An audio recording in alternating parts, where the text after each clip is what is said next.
Continuamos con el capítulo 9, a partir del verso 30 hasta el final. Habiendo salido de allí, caminaron por Galilea, y no quería que nadie lo supiese, porque enseñaba a sus discípulos y les decía: el Hijo del Hombre será entregado en manos de hombres y le matarán, pero después de muerto, resucitará al tercer día. Pero ellos no entendían esta palabra y tenían miedo de preguntarle. Y llegó a Cafarnaúm, y cuando estuvo en casa les preguntó: ¿qué disputabais entre vosotros en el camino? Mas ellos callaron, porque en el camino habían disputado entre sí quién había de ser el mayor. Entonces él se sentó y llamó a los 12 y les dijo: si alguno quiere ser el primero, sea el postrero de todos y el servidor de todos. Y tomó a un niño y lo puso en medio de ellos, y tomándole en sus brazos, les dijo: el que reciba en mi nombre a un niño como este, me recibe a mí. Y el que a mí me recibe, no me recibe a mí, sino al que me envió. Juan le respondió diciendo: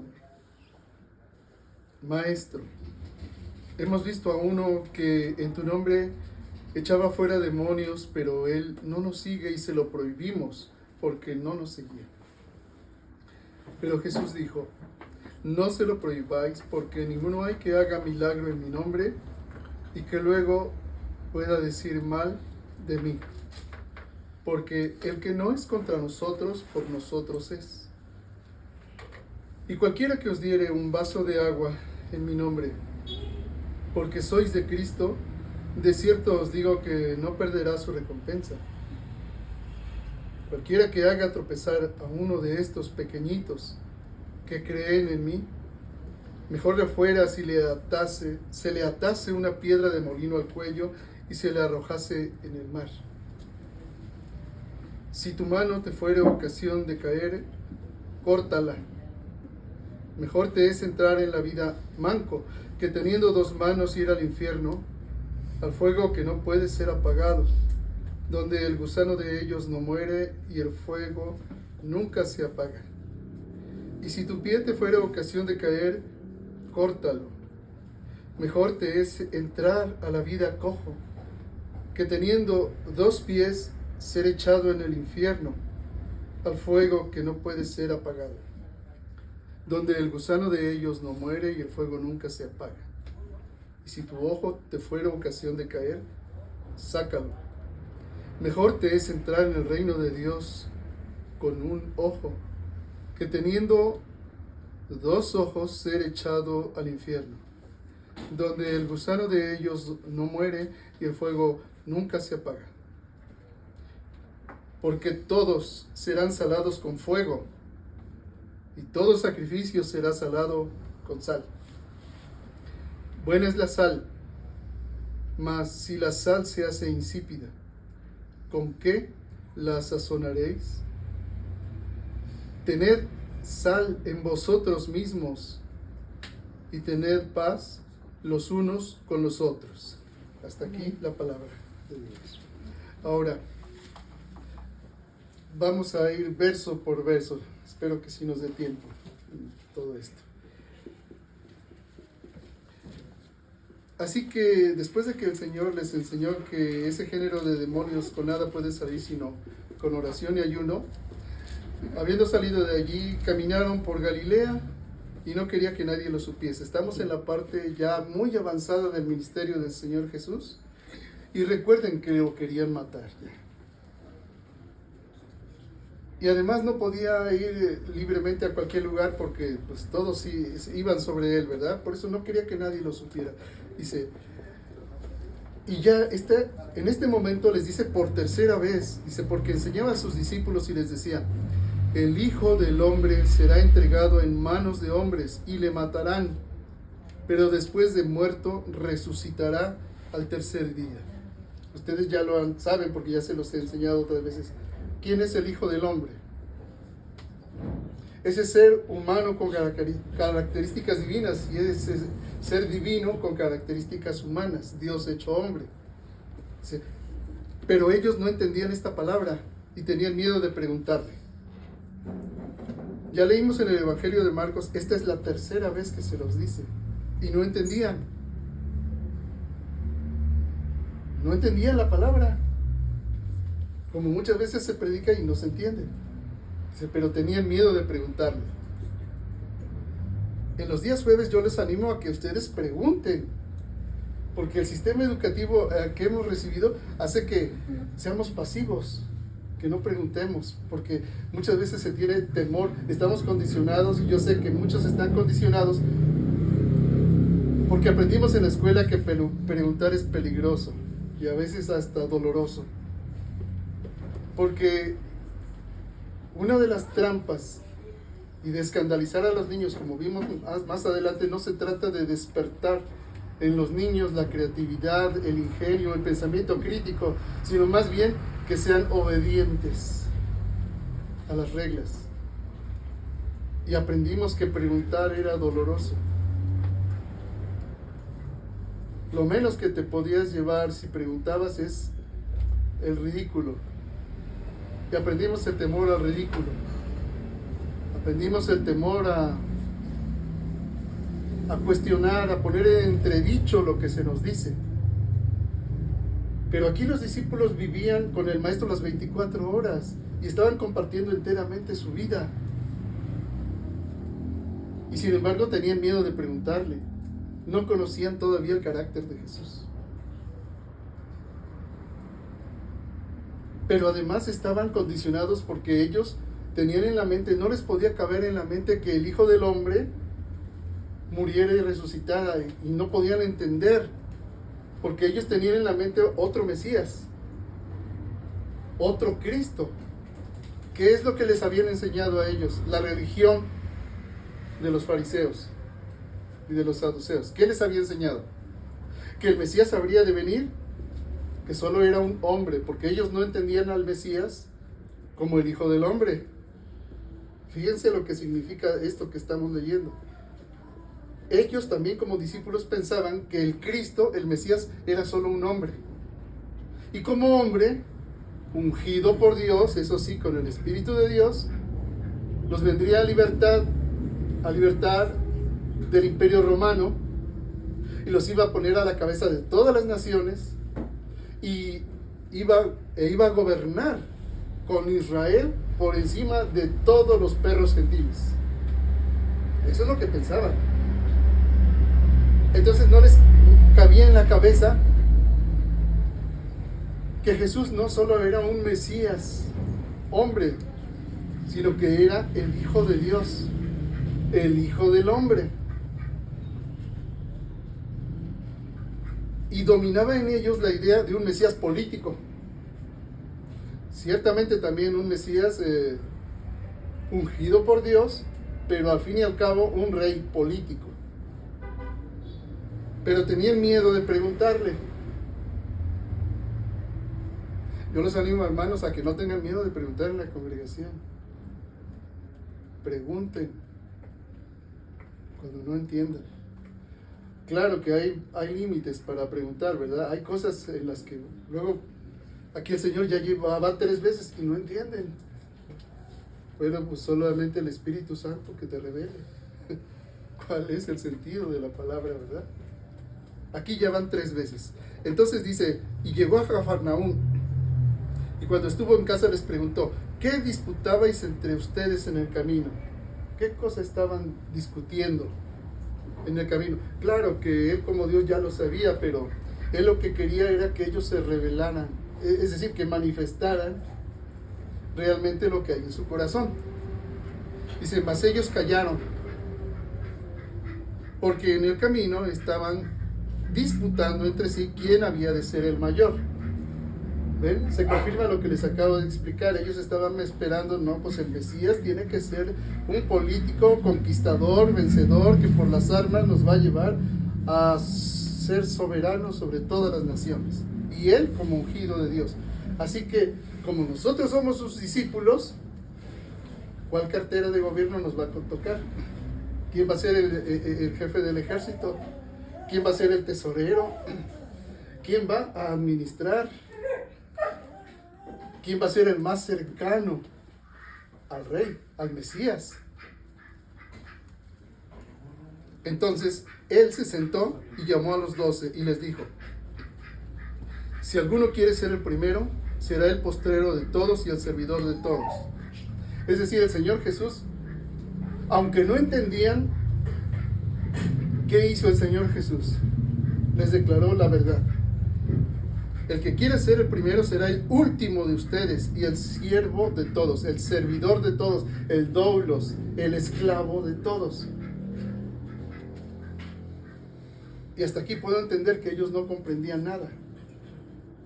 Porque fíjense, en el verso 38, después de que el Señor les explicó esto, Juan le respondió diciendo: Maestro, hemos visto a uno que en tu nombre echaba fuera demonios, pero él no nos sigue y se lo prohibimos porque no nos seguía.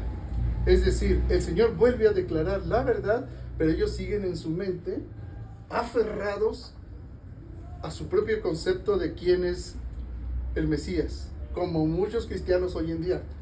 Jesús es esto. Yo sé que es Dios, yo sé que es hombre verdadero, yo sé que hay que congregarme, yo sé que tengo que obedecer los mandamientos de Dios, pero no entienden todavía de qué se trata. Rendirse al rey, cuando él está diciendo: si alguno quiere ser el primero, será el último de todos y el esclavo de todos, el servidor, el doulos. ¿Por qué, hermanos? En otro pasaje, el Señor dijo en el Evangelio: el que no reciba el reino de Dios como un niño, no puede entrar en el reino de Dios. Como un niño pequeño.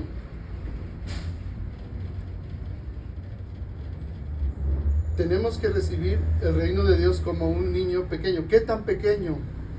Bueno, aquí lo dice claramente: y tomó a un niño y lo puso en medio de ellos, y tomándole en sus brazos. Eso es decir, para que el Señor tomara un niño pequeñito en sus brazos, era un niño chiquito, ¿verdad? 1 año, 2 años, quizás 3 años. Un niño de brazos todavía.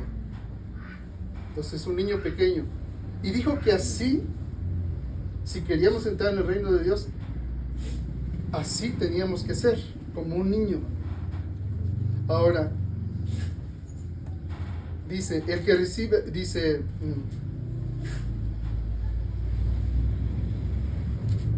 el que reciba en mi nombre a un niño como este, un niño pequeñito de brazos, me recibe a mí.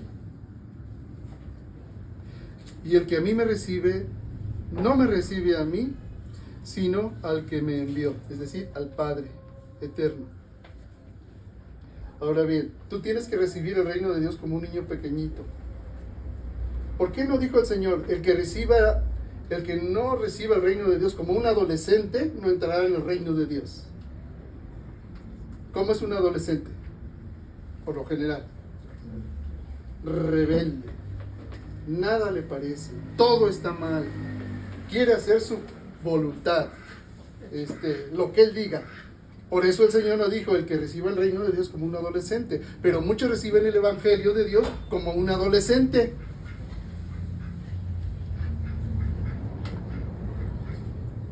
Ejemplos. Ay, si hicieran más amena la predicación, si nos pusieran audiovisuales, si nos pusieran una película, pues ¿por qué no mejor nos ponen la vida de Jesús? Y ya decir, bueno, así piensa un adolescente.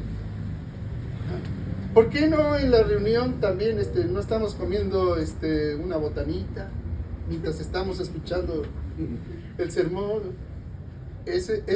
Así quisieran recibir el evangelio los adolescentes. ¿Por qué el pastor no hace la prédica de 5 minutos? Es lo más que aguanta mi cerebro, y el cerebro aguanta lo que aguantan mis pompas, porque más allá de eso no aguanta el cerebro. Así piensa un adolescente. El Señor, fíjense cómo dijo el Señor: tenemos que recibirlo con un niño de brazos. ¿Cómo es un niño de brazos? ¿Qué puedes tener en tus brazos?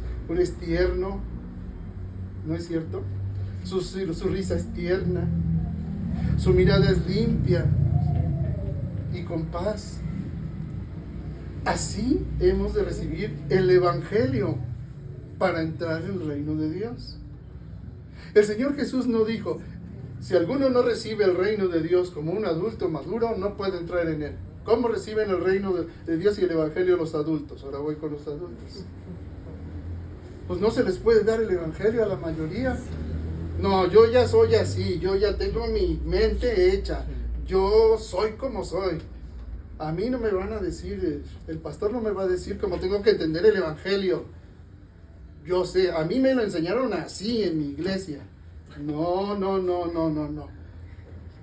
Por eso el Señor nos dijo: el que reciba el reino de Dios como un adulto, no entrará en él, porque los adultos ya están, voy a usar una palabra dominguera, anquilosados. Dirán ustedes, ¿eso con qué se come? O sea, ya están soldados. Ya, ¿han visto cuando un hueso se rompe, luego sana? Ya, se anquilosa. Y se anquilosa así con la línea de la fractura que tuvo. Pero cuando sana bien, bueno, pues más bien. Pero cuando no sana bien, hasta se vuelve cartilaginoso. Y se queda así, como de hule. Y así son los adultos. Así reciben el Evangelio. Reciben el Evangelio, pero como ya están fracturados, ya están condicionados en su mente, ya no pueden recibir el vino nuevo, porque no son odres nuevos, son odres viejos, y cuando reciben el vino nuevo se rompen. ¡Pum! No, así no se hacía esto en mi iglesia. ¡Pum! Así no se alaba a Dios. ¡Pum! Así no se... ¡Pum! Porque tienen que volverse un odre nuevo y nacer de nuevo primero. Entonces el Señor dijo: el que no reciba el reino de Dios como un niño no puede entrar en el reino de Dios, como un niño pequeñito. Dice la Escritura: como niños recién nacidos, desead la leche espiritual, deseadla como niños. Es decir, un niño pequeño no pone resistencia a aprender el lenguaje, ¿verdad? No. Un niño pequeñito de brazos, ¿qué hace? Intenta hablar, balbucea. Trata de decir mamá, mamá, mamá, papá, papá, papá. La primera palabra que decían los niños judíos para aprender a hablar era Abba, papá, querido papá, Abba. Así nos pide el Señor recibir el Evangelio. Pero un niño pequeño no resiste, no se opone a decir, no voy a hablar. Al contrario, ve a su papá y a su mamá hablar, y ¿qué hace? Balbucea, quiere hablar, empieza a comprender. Y sus primeras palabras a veces son papá y a veces son mamá. Leche. Y desean la lechita. El verdadero Hijo de Dios desea la leche espiritual, pero no en sus propios términos, porque la mamá no le va a dar al bebé la leche que él quiera, ¿verdad? Quiero leche nan. En algunos no hay de otra, ¿verdad? Porque las mamás no tienen leche, pero antes había nodrizas. El niño recibe el alimento que necesita, la leche materna. No le van a dar, como mexicanos, un buen tequila. Pero algunos cristianos quieren recibir un evangelio de tequila. Sí, porque el tequila te pone a 1000. Te empieza relajando y te pone a 1000 después, listo para el ambiente. Y quieren que haya luces aquí en la iglesia y luces estroboscópicas y todo un showman que esté predicando, que los mantenga atentos más de 5 minutos, porque ellos en su mente no pueden. Bueno, ese evangelio no se predica aquí, gracias a Dios, pero muchos sí quieren ese evangelio. Dicen, para que el mundo no nos envidie nada, imitan al mundo. No. El Evangelio se recibe como un niño de brazos que quiere su leche espiritual. Un niño de brazos, otra característica del niño de brazos, y que es el Evangelio. El niño llora, y llora o porque tiene hambre, o porque siente la necesidad de estar percibiendo el sonido del corazón de su mamá, la voz de su mamá. Y está apegado, porque es cuestión de vida o muerte. Un niño que no es acariciado, que no siente caricias, un niño pequeño que no se siente protegido, ya no está protegido en el vientre de su madre, pero está en los brazos de su mamá. Un niño que se siente abrazado y contenido, es un niño que se siente amado y puede descansar en los brazos de su mamá. Jesús es nuestro descanso. Y cuando como niños pequeños podemos ser capaces de recibir el Evangelio así, encontramos el descanso en el Señor. Eso es lo que significa.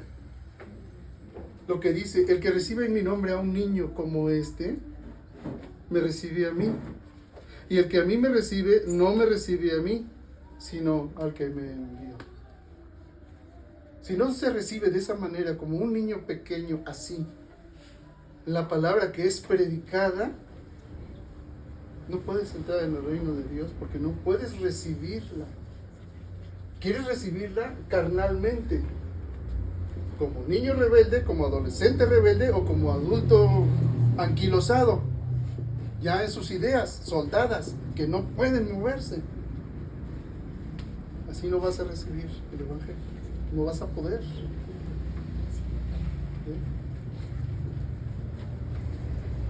Y hasta este punto podemos ver que ellos no entendían nada. Ahorita estoy esforzándome por explicar cómo hay que recibir el Evangelio, porque el Evangelio es revelación. El Evangelio no viene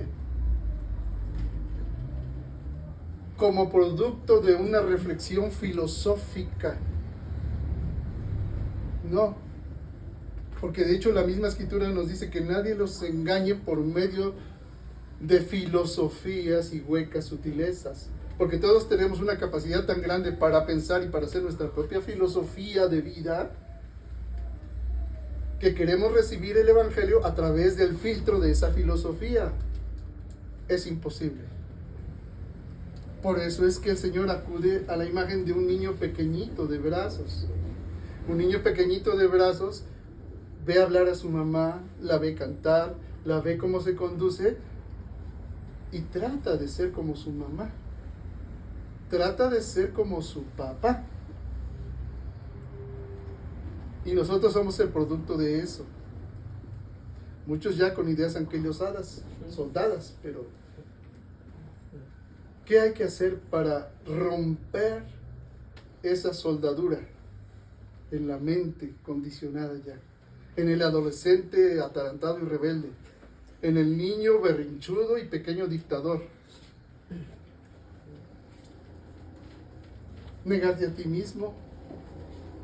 Eso es lo que significa lo que viene más adelante, en el sentido de que si tu mano te fuera ocasión de caer, córtala. Mejor te es entrar en la vida manco que teniendo dos mancos ir al infierno, al fuego que no puede ser apagado.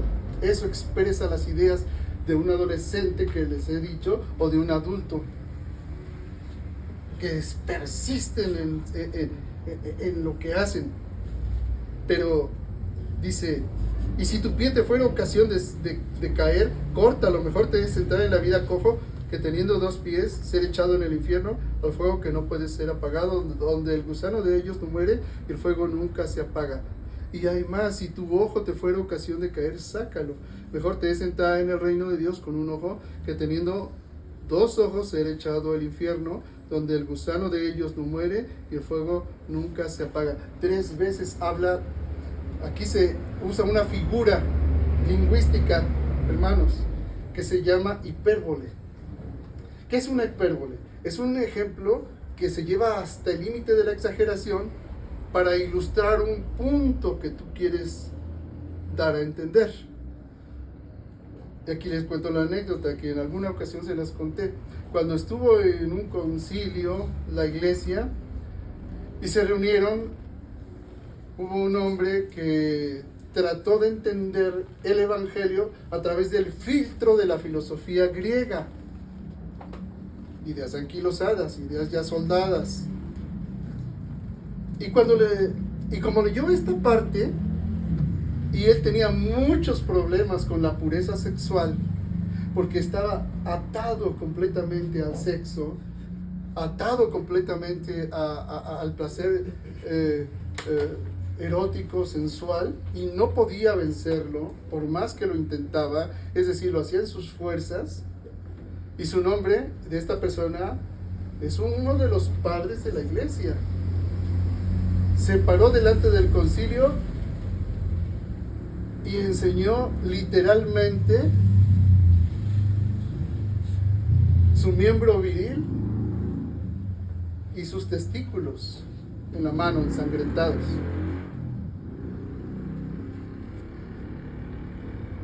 Diciéndoles: si tu mano te fuera ocasión de pecado, ocasión de caer, córtala, mejor te es entrar en la vida manco que teniendo dos manos ir al infierno. Si tu pie te fuera ocasión de caer, córtalo, mejor te es entrar en la vida cojo que teniendo dos pies ser echado en el infierno. Y si tu ojo te fuera ocasión de caer, sácalo, mejor te es entrar en el reino de Dios con un ojo que teniendo los dos ojos ser echado al infierno. Se castró, literalmente, y lo enseñó delante de los obispos. Estaba mostrando cuánta era su fe y cuánto era lo que tenía que hacer. Ahora yo les pregunto, ¿hizo lo correcto? Muchos piensan que sí, pero no hizo lo correcto. ¿Saben por qué? Porque él entendió el evangelio desde el filtro de la filosofía griega, no desde la guianza del Espíritu Santo y del entendimiento inteligente de la Escritura. Él no entendió la Escritura. Tenía fe, pero no era una fe obediente. No era una fe bíblica. Y el nombre de esta persona es Orígenes. Vean ustedes, búsquenlo, googleenlo, padre de la iglesia.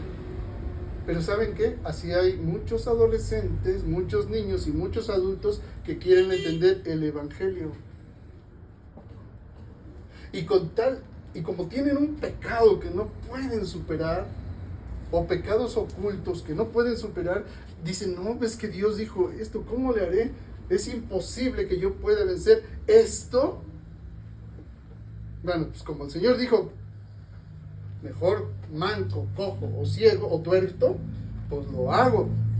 Y tratan de obedecer el evangelio, no como un niño pequeño de brazos que recibe la leche y que desea la leche espiritual, sino en función de su propia carnalidad y de los filtros del evangelio. Lo que está diciendo aquí el Señor es que tienes que rendirte. Eso es negarse a sí mismo, tomar tu cruz y seguirlo. Negarte a ti mismo no es luchar en tus fuerzas contra el pecado. ¿Se esfuerza un árbol que da manzanas en producir manzanas? No. ¿Un manzano produce higos? No, porque no es su naturaleza. Cada ser produce lo que le es natural a sí mismo. Y si en un discípulo de Cristo recibe el evangelio como un niño pequeño, ¿saben? Y recibe la leche espiritual, ¿saben qué va a producir ese niño pequeño? Va a reproducir aquello que le es natural, y puesto que está recibiendo el alimento natural, y va a producir la misma naturaleza de lo cual es alimentado. Pero cuando el evangelio no es recibido de esta manera, lo que va a producir es un monstruo. A lo mejor es una persona muy religiosa, ora mucho, o se congrega, o hace muchas actividades en la iglesia, pero no puede dejar de caer. Le es imposible. No puede. Bueno, yo diría a esos cristianos, ¿te has acercado al pastor para tratar tu problema? Te has acercado más que a tu pastor, te has acercado a Dios, como Él lo pide, rindiéndote, o estás filtrando el mandamiento de Dios a través de lo que tú quieres, de tu mente anquilosada, ya programada, conforme este mundo lo ha hecho, y así filtras recibir la palabra de Dios. Nunca vas a superar tu problema, no lo vas a lograr. Porque al que cree todo le es posible, pero la reflexión inmediata anterior que hemos tenido, ya les expliqué en qué consiste ese creer,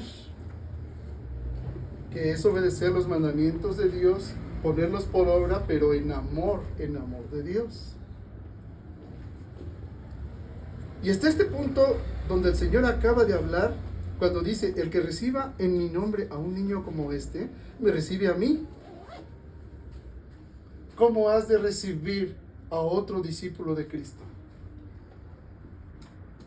Con el amor, el respeto y el cuidado que le tendrías a un niño de brazos. Esta es otra variante para entenderlo. Así has de recibir a otro hermano en Cristo. El que reciba en mi nombre a un niño como este, es decir, no vas a recibir a cualquiera que te diga que es cristiano, si ves que evidentemente tiene apariencia de piedad, pero niega la eficacia de lo que la gracia hace en él. Es lo que la Escritura dice: si alguno viene con otra doctrina diferente, no le digan bienvenido, porque el que le dice bienvenido participa de sus malas obras. Así que el que reciba en mi nombre a un niño como este, es decir, tú puedes saber quién es un verdadero cristiano, no un falso cristiano. ¿Ven? ¿Ven cuántas aplicaciones tiene lo que está diciendo el Señor? No a cualquiera que se diga cristiano lo vas a tratar así. Vas a tratar a cada quien como corresponde, según. No puedes tratar así como superior a ti mismo a uno que no es hijo de Dios. Uno que no es hijo de Dios es tu enemigo, es un lobo, mientras no nazca de lo alto.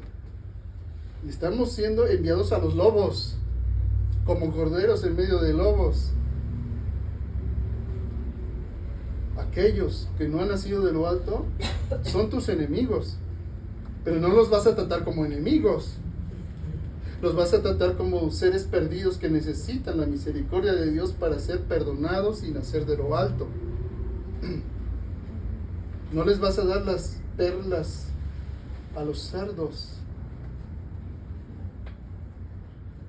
Me voy explicando lo que significa, hermanos.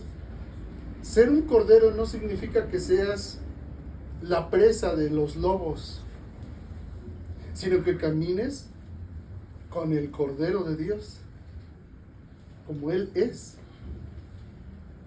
Así que el que recibe en mi nombre a un niño como este, me recibe a mí. Y el que a mí me recibe, no me recibe a mí, sino al que me envió, al Padre. Juan, ahora, veamos hasta dónde somos como personas, cuando somos carnales y no recibimos como un niño pequeño el Evangelio. No entendieron nada. Y el más amado de Jesús, el más íntimo, lo cual refleja lo que los demás son, el grado mayor, le respondió diciendo: Maestro, hemos visto a uno que en tu nombre echaba fuera demonios, pero él no nos sigue. No es de nuestra congregación.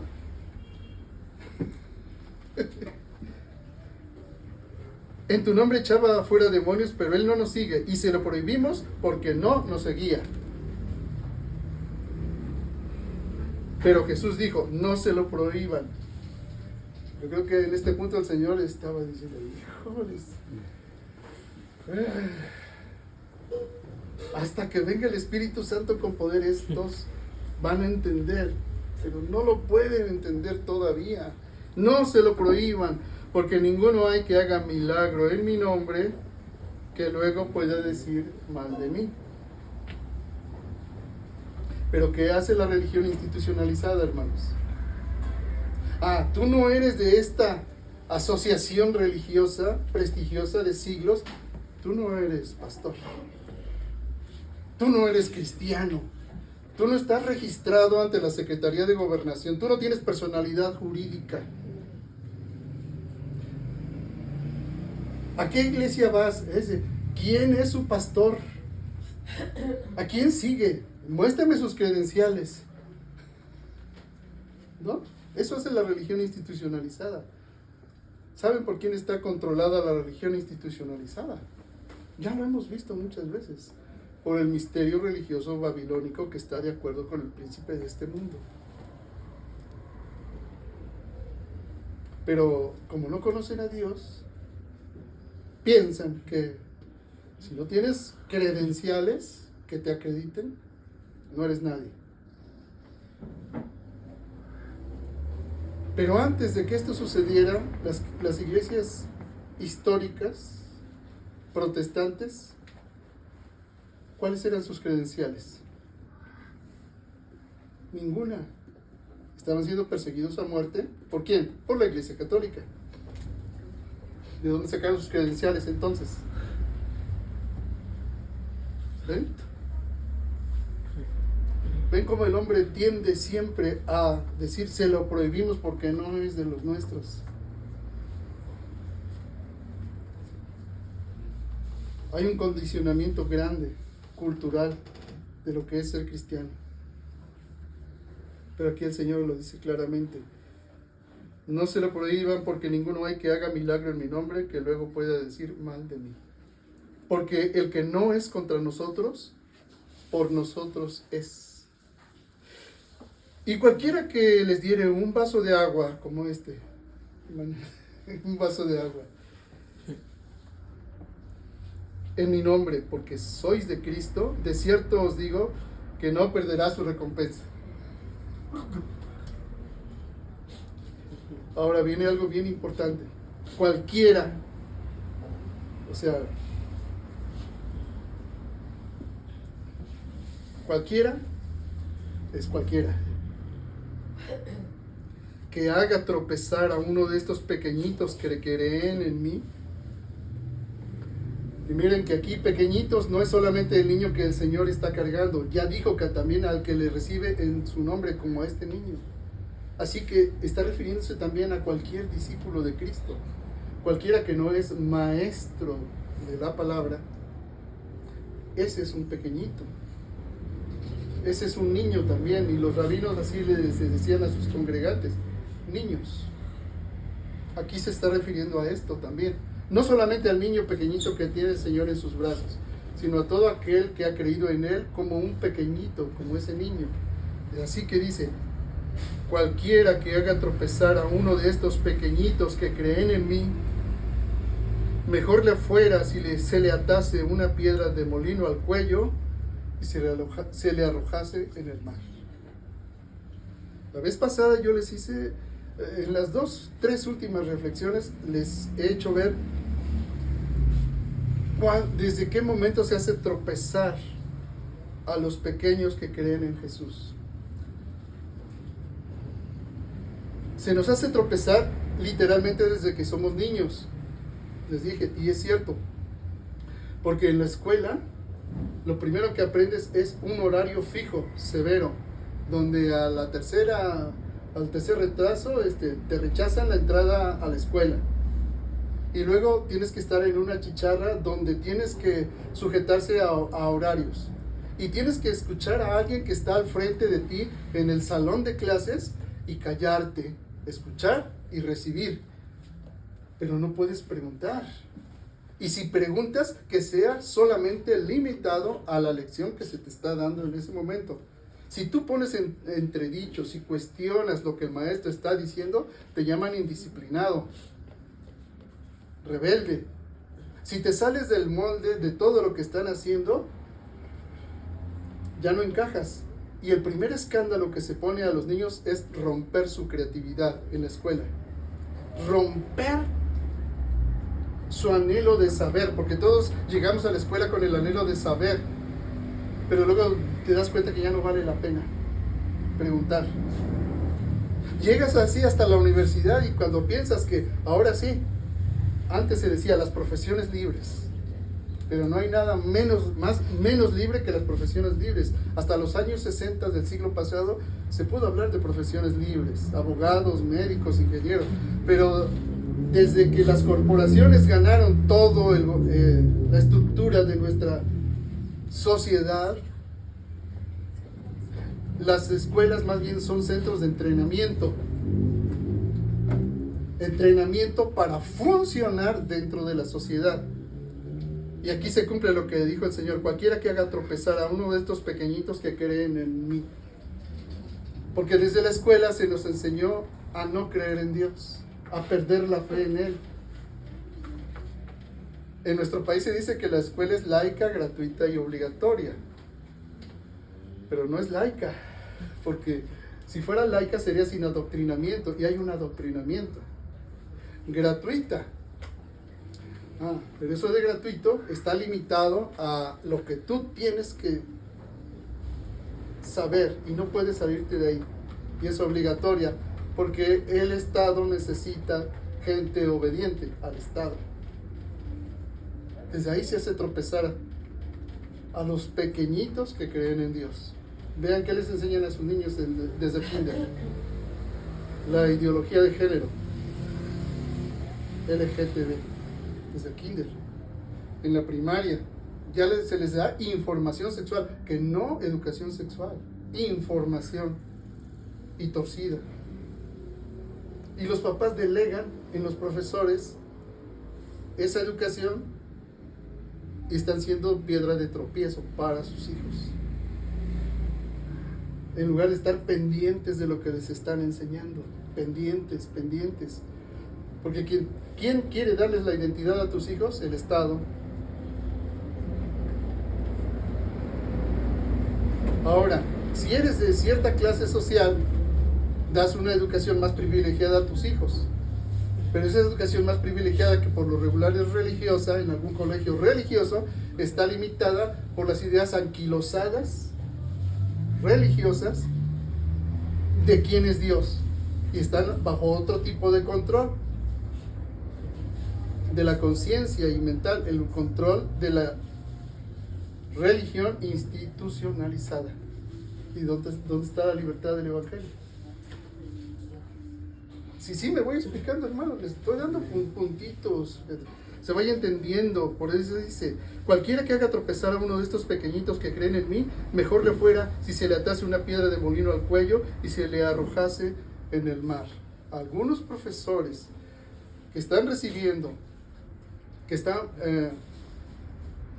poniendo a Dios y al Evangelio y su palabra antes que a lo que diga el Estado, les está costando el puesto.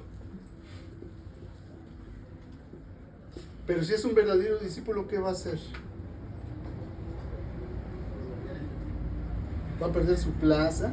¿Va a perder su trabajo? Algunos médicos también. Ahora que he estado hablando con la doctora, lo ha dicho, nos ponen en un punto de choque con los que se presentan para ser medicados con hormonas o para ser atendidos psicológicamente, porque el Estado dice que es normal lo que Dios llama pecado y les puede costar el puesto. Y lo mismo es con los abogados, y lo mismo es en cualquier lugar, hermanos. Y ahí, ¿qué vas a hacer? Mira lo que dice el Señor: cualquiera que haga tropezar a uno de estos pequeñitos que creen en mí, mejor le fuera si se le atase una piedra de molino al cuello y se le arrojase en el mar. Así que el Evangelio no es una cosa suavecita, ¿verdad? No es una cosa así nomás para los días domingos o las fiestas de guardar, Navidad, Semana Santa. No, el Evangelio es confrontativo y te va a costar en algún momento tomar una decisión. Pero el Señor es claro: Cualquiera que haga tropezar a uno de estos pequeñitos que creen en mí, mejor le fuera si se le atase una piedra de molino al cuello y se le arrojase en el mar. Cuando un médico se enfrenta al hecho de que alguien tiene un cáncer terminal, que solo le quedan 3 meses de vida, pero teme la reacción de la persona y le dice, no se preocupe, lo que usted tiene solo son unos pequeños achaques. Le voy a dar algo para el dolor, es un poco fuerte, pero se le va a quitar. Y no le revela, o pon tú que eres tú, y no te revela que tienes un cáncer terminal y que te vas a morir si no haces una acción radical. ¿Qué dirías de ese médico? Que te mintió, que no te dijo la verdad. Lo mismo es con el Evangelio, hermanos. Y lo mismo es cuando tú tienes que tomar una decisión con tus compañeros, con tus familiares, con tu esposo, con tu hija, con tu hijo, y no le dices nada para que se lleve la fiesta en paz.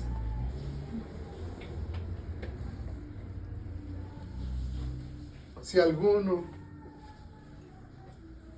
cualquiera que haga tropezar a uno de estos pequeñitos que creen en mí, mejor le fuera si se le atase una piedra de molino al cuello y se le arrojase en el mar. ¿Se entiende lo que dice el Señor, hermanos? Pero muchos quieren llegar a la fiesta en paz. Porque la familia es sobre todo. No, la familia no es sobre todo es Dios. Los hijos son lo primero, antes que el matrimonio. No, primero es tu pareja y después son tus hijos. Y así es la palabra. Esa es la orden de Dios. ¿Ven la aplicación que tiene? No ser tropiezo ni hacer tropezar a otros. Porque el Señor es muy claro. Mejor le fuera si se le atase una piedra de molino al cuello y se le arrojase en el mar. Y luego dice algo más tremendo, que hasta este punto los discípulos no entendieron, pero lo entenderían después. Dice, verso 49, porque todos serán salados con fuego, y todo sacrificio será salado con sal. Ahora, ¿qué significa esto? Todos serán salados con fuego. O sea que tú no, yo no, todos seremos salados con fuego. Ahora, ¿qué significa esto que dijo el Señor? Que todos seremos salados con fuego. El Señor dijo, en el mundo tendrán aflicción, pero confíen, es decir, tengan fe. Yo he vencido al mundo. Yo he vencido al mundo. Dice, no te pido que los saques del mundo, sino que los libres del maligno, que los libres del mal. Este mundo es fuego. Todos seremos salados con fuego. Es decir, ya Jesús te salvó, ya te hizo nacer de lo alto, ya te limpió de tus pecados, ya puso en ti su presencia. Ahora te envía como cordero en medio de lobos.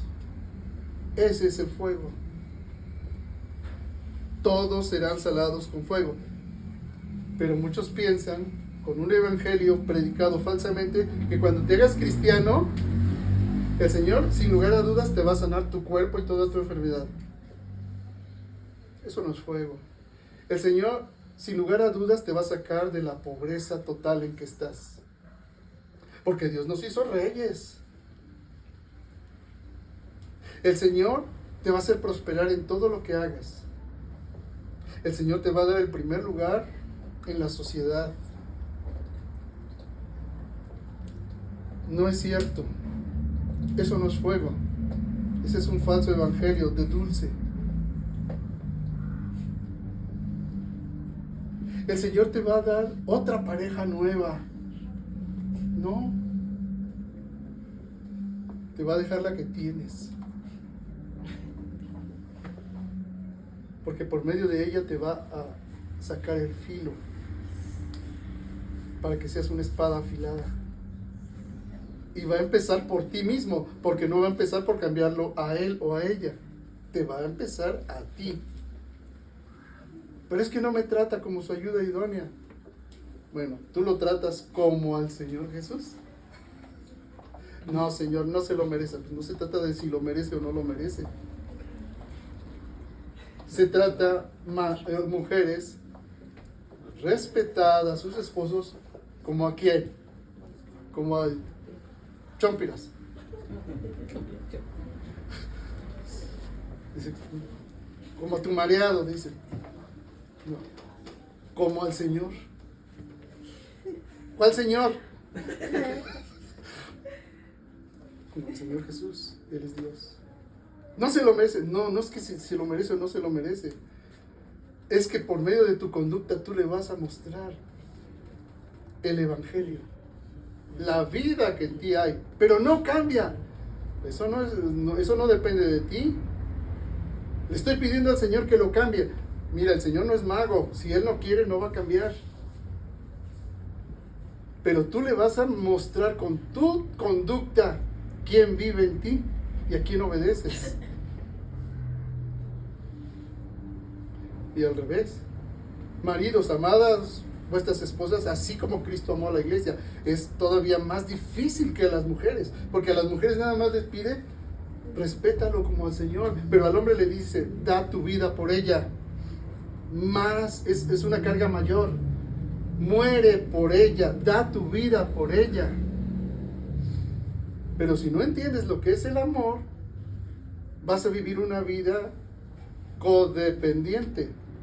Y el Señor ya nos dijo claramente a quienes hay que evitar. ¿Sí me voy explicando? Cuando no se entiende la palabra de Dios, esta es la cruz que me tocó, este marido, o esta mujer, o esta suegra. Me tocó esta suegra. No, esa no es la cruz. Todos serán salados con fuego. En el ámbito de tu influencia, ahí está el fuego. Ese es el fuego de prueba. Y dice, y todo sacrificio será salado con sal. Es decir, además del fuego de prueba, ese fuego de prueba que quema la carne tiene que ser salado. Es decir, tiene que tener sabor. ¿Cuál es la sal? Dice, ustedes son la luz del mundo y la sal de la tierra. La sal. Y en esa época la sal tenía varias funciones, igual que ahora. La primera función de la sal, al ponerla en la carne al fuego, darle sabor, ¿verdad? Que no se insípida. Darle sabor.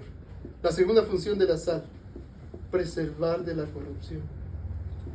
No había refrigeradores en aquella época, ¿verdad? ¿Cómo se preservaba la comida? Con la sal. Se salaba. Entonces, cuando tu conversación, dice la Escritura, sea su conversación sazonada con sal.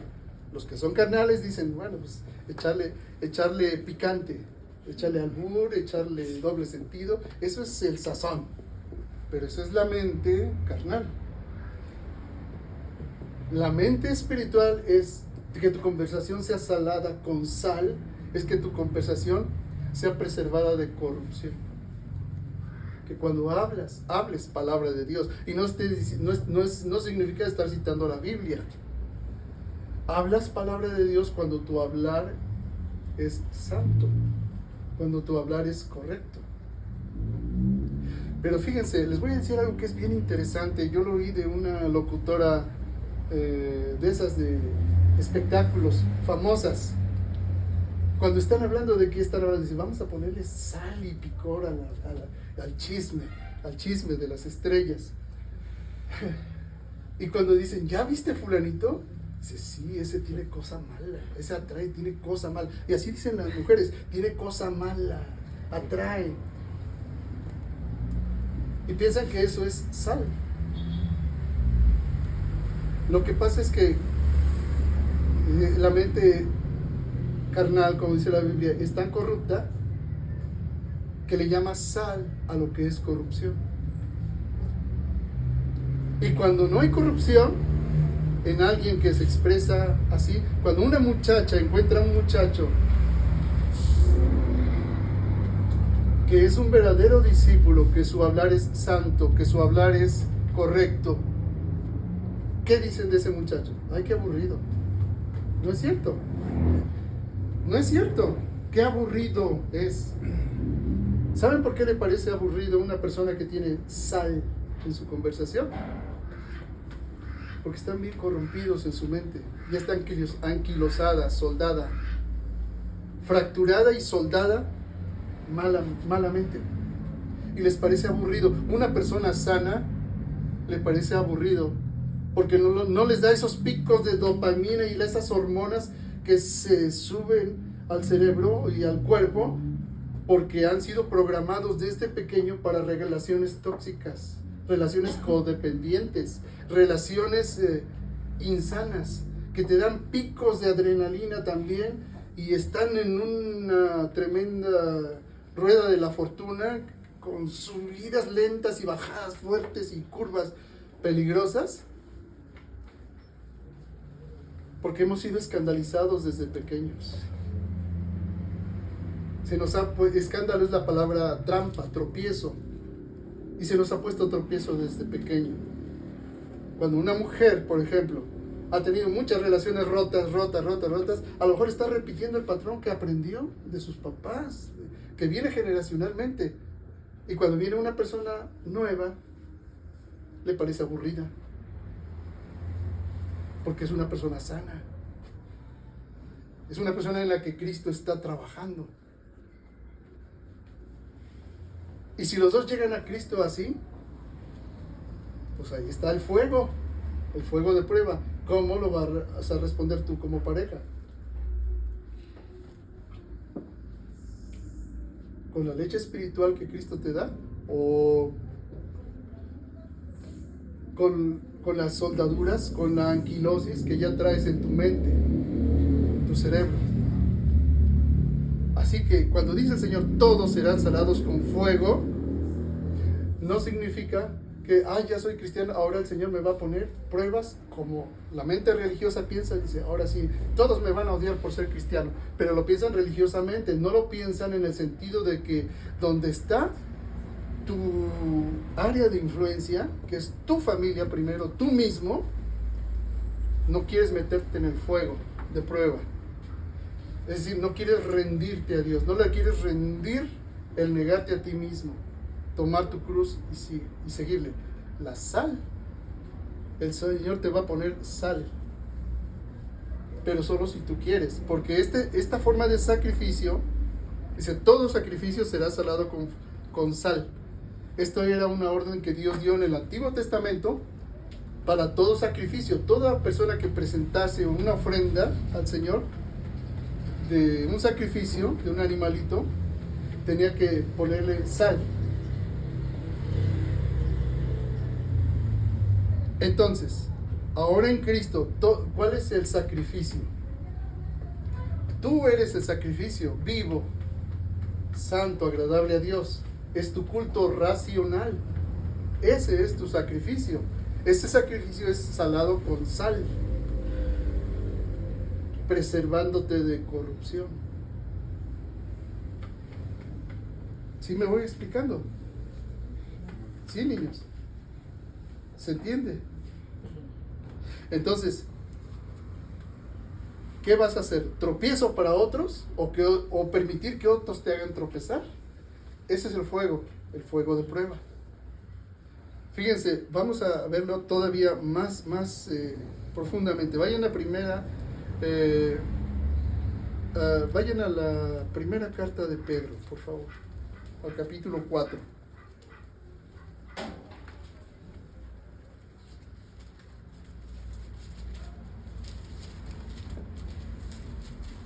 Versos del 12 al 19. Dice, amados, y aquí se está dirigiendo el apóstol a la iglesia.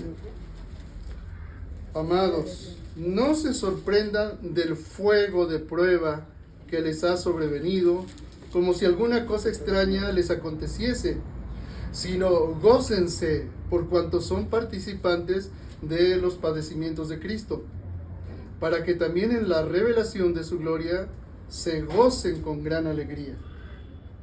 Si son vituperados por el nombre de Cristo, son bienaventurados, porque el glorioso Espíritu de Dios reposa sobre ustedes. Ciertamente, de parte de ellos, Él es blasfemado, pero por ustedes es glorificado. Tu esposo, tu esposa, no se quiere convertir a pesar de que tú lo tratas como a Cristo, o tú das la vida por ella y no lo ve. Ciertamente de parte de ellos Él es blasfemado, pero por ustedes es glorificado. Así que ninguno de ustedes padezca como homicida, o ladrón, o malhechor, o por entremeterse en lo ajeno. Pero si alguno padece como cristiano, no se avergüence, sino glorifique a Dios por ello, porque es tiempo de que el juicio comience por la casa de Dios. ¿Cuál es la casa de Dios? Ustedes, cada uno que es piedra viva, es el templo de Dios vivo. Y si primero comienza por nosotros, ¿cuál será el fin de aquellos que no obedecen al Evangelio? ¿Se dan cuenta que la fe es obedecer? ¿Cuál será el fin de aquellos que no obedecen al Evangelio? ¿Entendemos lo que es el fuego? Ese es el bautismo del fuego. Ahora, vayan a Lucas capítulo 12.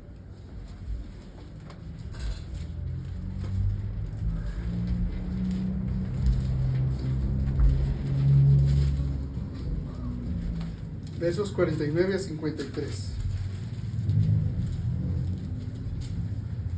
Esto confirma lo que les estoy diciendo, que qué significa el fuego. Fuego vine a echar en la tierra. ¿Y qué quiero si ya se ha encendido? De un bautismo tengo que ser bautizado, y cómo me angustio hasta que se cumpla. ¿Piensan que he venido para traer paz en la tierra? Les digo, no, sino disensión, división, porque de aquí en adelante 5 en una familia estarán divididos, 3 contra 2 y 2 contra 3. ¿Esto pasa en tu familia? Estará dividido el padre contra el hijo, y el hijo contra el padre, la madre contra la hija, y la hija contra la madre, la suegra contra su nuera, y la nuera contra su suegra. Decía también a la multitud. Bueno, hasta ahí. División.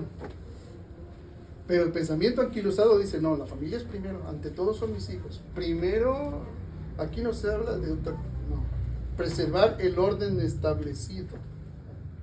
Bueno, el Señor vino no a traer paz, sino disensión.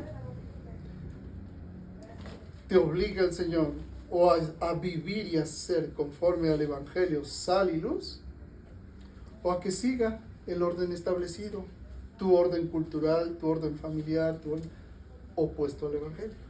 ¿Cuál vas a hacer?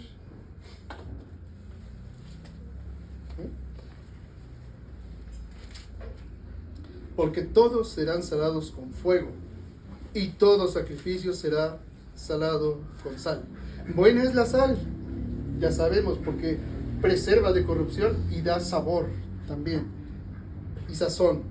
Mas si la sal se hace insípida, ¿con qué la sazonaréis? ¿Cuándo se vuelve insípido un cristiano, un hijo de Dios? ¿Cuándo es insípido, hermanos?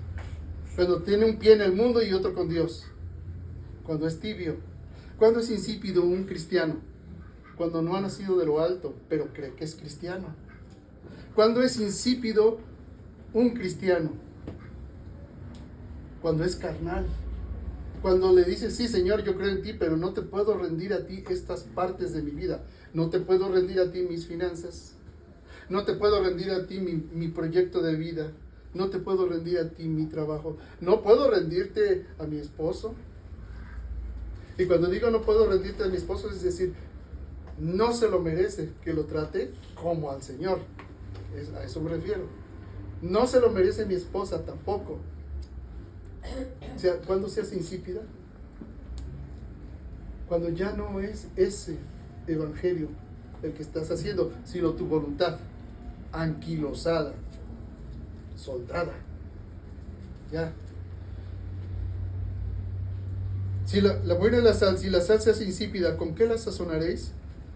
Tened sal en vosotros mismos. Así que el Señor pone la responsabilidad en ti. No es que digas, ay, Dios no me oye. Porque Él claramente está diciendo, ten sal en ti mismo. Tú eres quien te proporcionas esa sal. El Señor ya te lo dio todo. Esto es, en otras palabras, echa mano de la vida eterna. ¿Echas mano de la vida eterna? ¿O echas mano de lo que tu propia sabiduría y tu mente te dice? Tu mente programada, preprogramada. Tu mente a la que se ha puesto tropiezo. Empezando por la educación que recibiste de la ideología de tus propios padres, luego con la educación que te da la escuela, y luego con la que tú decidiste cuando ya desde adolescente empezaste a tomar tus propias decisiones. Tened sal en vosotros mismos y tened paz los unos con los otros, pero no cualquier paz, el shalom de Dios. Tened shalom, la paz los unos con los otros.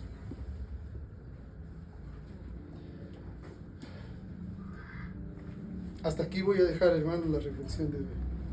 Así que vemos que el Evangelio es confrontación, ¿verdad? Amén. Amén.